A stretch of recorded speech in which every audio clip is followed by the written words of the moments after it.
नमस्कार दोस्तों। इस साल 19 मई 2023 शुक्रवार को सुहागिन महिलाएं वट सावित्री व्रत रखेंगी और विधि विधान से बरगद के पेड़ की पूजा करेंगी। इस दिन सुहागिन महिलाएं अपने पति की लंबी आयु के लिए व्रत रखती हैं। ये व्रत सावित्री को समर्पित किया जाता है। मान्यता है कि ज्येष्ठ माह के कृष्ण पक्ष की अमावस्या तिथि को ही सावित्री ने अपने पति सत्यवान के प्राण यमराज से बचाए थे। तभी से इस दिन वट सावित्री का व्रत रखा जाता है। इस दिन व्रत करने से अखंड सौभाग्य की प्राप्ति होती है। विधि विधान से पूजा अर्चना के अलावा इस दिन वट सावित्री व्रत कथा भी पढ़नी चाहिए। वट सावित्री व्रत कथा इस प्रकार है। पौराणिक कथा के अनुसार मद्र देश में अश्वपति नाम के धर्मात्मा राजा का राज था। उनकी कोई संतान नहीं थी। संतान प्राप्ति के लिए राजा ने यज्ञ करवाया, जिसके शुभ फल से कुछ समय बाद उन्हें एक कन्या की प्राप्ति हुई। इस कन्या का नाम सावित्री रखा गया। जब सावित्री विवाह योग्य हुई तो उन्होंने धूम्रसेन सेन के पुत्र सत्यवान को अपने प्रतिरूप में वर्ण किया। सत्यवान के पिता भी राजा थे, परंतु उनका राजपाट छीन लिया गया था, जिसके कारण वे लोग बहुत ही दरिद्रता में जीवन व्यतीत कर रहे थे। सत्यवान के माता पिता की भी आंखों की रोशनी चली गई थी। सत्यवान जंगल से लकड़ी काट कर लाते और उन्हें बेचकर जैसे तैसे अपना गुजारा करते थे।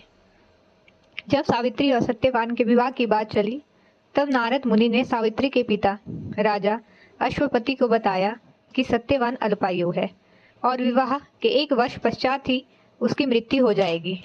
जिसके बाद सावित्री के पिता ने उन्हें समझाने के बहुत प्रयास किए, परंतु सावित्री यह सब जानने के बाद भी अपने निर्णय पर अड़िग रही। अंततः सावित्री और सत्यवान का विवाह हो गया। इसके बाद सावित्री सास ससुर और पति की सेवा में लग गई। समय बीतता गया और वह दिन भी आ गया जो नारद मुनि ने सत्यवान की मृत्यु के लिए बताया था। उसी दिन सावित्री भी सत्यवान के साथ वन को गई।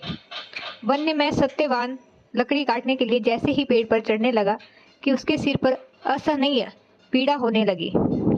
कुछ वह सावित्री की गोद में सिर रखकर लेट गया।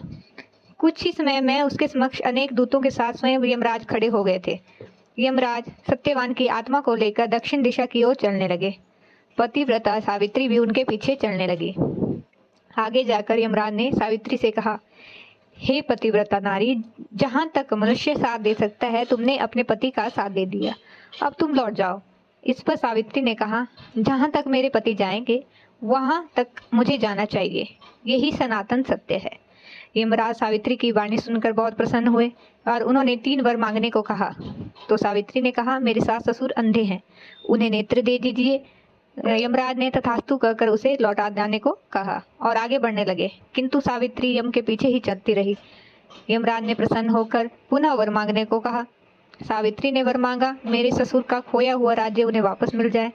उसके बाद सावित्री ने यमदेव से वर मांगा, मैं सत्यवान के 100 पुत्रों की मां बनना चाहती हूँ, कृपा कर आप मुझे यह वरदान दें। सावित्री की पति भक्ति से प्रसन्न होकर सावित्री से यमराज जी ने कहा, तथास्तु।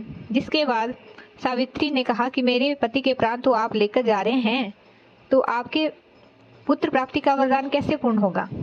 तब यमदेव ने अंतिम वरदान को देते हुए सत्यवान की जीव आत्मा को पाश से मुक्त कर दिया। सावित्री पुनः उसी वट वृक्ष के नीचे लौटी तो उन्होंने पाया कि वट वृक्ष के नीचे पड़े सत्यवान के मृत शरीर में जीव का संचार हो रहा है। कुछ देर में सत्यवान उठकर बैठ गया। उधर सत्यवान के माता पिता की आंखें भी ठीक हो गई और उनका खोया हुआ राज्य भी वापस आ गया। जैसे माँ सावित्री को अखंड सौभाग्य की प्राप्ति हुई, वैसे ही आप सबको भी अखंड सौभाग्य की प्राप्ति हो। जय माँ वट सावित्री। अगर आपको मेरी वीडियो अच्छी लगी तो प्लीज़ लाइक और सब्सक्राइब कीजिए। Thank you.